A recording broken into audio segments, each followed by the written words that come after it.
嗨，大家好啊！有同学妄想通过奖学金来支付自己在德国留学的生活费，也不是完全不可能吧，只是非常难。德国对非欧盟国家的学生开放的奖学金非常少。我在布伦瑞克造型艺术学院读书的这么多年，不管是学校通过邮件发送的各种可以申请的奖学金啊，还是学校的公告栏里面张贴的各种可以申请的奖学金的介绍啊，目前只看到德意志奖学金 Deutschland Stipendium 是所有学生都可以申请的，不论国籍。我申请到过1年的德意志奖学金，他给的名额很少，每个班每年只有1个人可以申请。你要凭你自己过去1年做出的成绩，比如做过什么项目啊，像我学视传的就要介绍自己完成的作品，来给奖学金组委会做报告。组委会是各种成员组成的，学校里的领导啊、教师啊、学生啊，市里面负责奖学金的工作人员啊，10几20号人吧，乌泱泱的围着你，然后你要做一个大概10分钟的报告，报告结束他们还会提问题哦，你得做出相应的回答，反正也搞得我挺紧张的。德意志奖学金的金额是每个月300欧，连续给1年，到第2年又得重新申请，300欧1个月，生活费的1半都不够啊。关于德意志奖学金有哪些德国的高校提供，可以去德意志奖学金的官网上看。DRRD 的网站上也可以找到一些专门给予留学生的奖学金。我们来看一看有没有哪种奖学金的金额可以覆盖在德国留学的生活费的。我们来到对应的寻找奖学金的页面，下面可以对奖学金的类型做一些设置。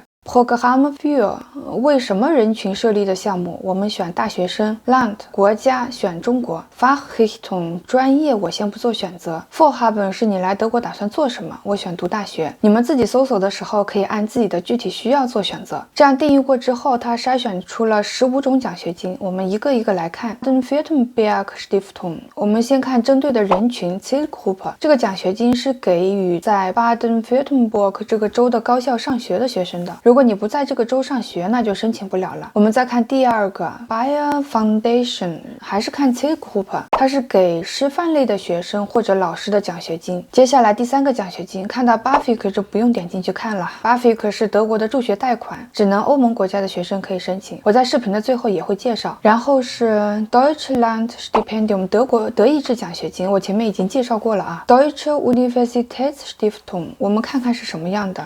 它是给新生的奖学金，不以金钱的形式发给你，而是给一些资源，比如会有一个结对子的老师专门带你，也会组织一些课程给你，关于怎么安排在德国的学习啊，怎么准备报告啊这些。接下来是 Europäische Union 给的这个奖学金，它是为你提供去其他国家做交换生的机会，不只是上学，也可以是实习啊、短暂的交流啊这种。下一个 Stipendium für Geflüchtete 它给难民的奖学金啊。然后是 Evangelisches Studienwerk点进来看一下，他要求申请的前提必须是德国的或者是欧盟的学生。再回过头去看下一个奖学金吧。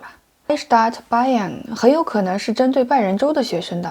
点来看一下 Zielgruppe 确实是只给拜仁州的高校的学生的，那慕尼黑的就可以申请了。接下来是 Friedrich Ebert Stiftung 他申请的条件是：1要在德国公立大学注册，2学习成绩要高于平均分，3德语成绩需达到德福16分。每个月的奖学金有830欧，差不多能覆盖在德国的生活费了，每年只有40个名额哈。接下来这个奖学金又是给难民的，就不用点进去看了。下面这个 Berlin Stipendium 几乎可以确定是给柏林高校的学生的奖学金了。然后是 Stiftung der Deutschen Wirtschaft 看一下，这个只要你在德国的公立大学上学就可以申请。奖学金的金额按家庭条件不同，在300欧到812欧每月不等，这个大家也可以申请一下的。下面这个还是只给欧盟国家的学生，最后一个是给汉堡大学的留学生的奖学金。有同学会想，我家里条件不好，能不能申请德国的助学贷款呢？不行啊，德国助学贷款 BAföG 有明确规定，申请人必须是德国籍或者来自欧盟国家，并且有德国长居或者是难民。DRD 搜索奖学金的链接我还是会放在评论区里。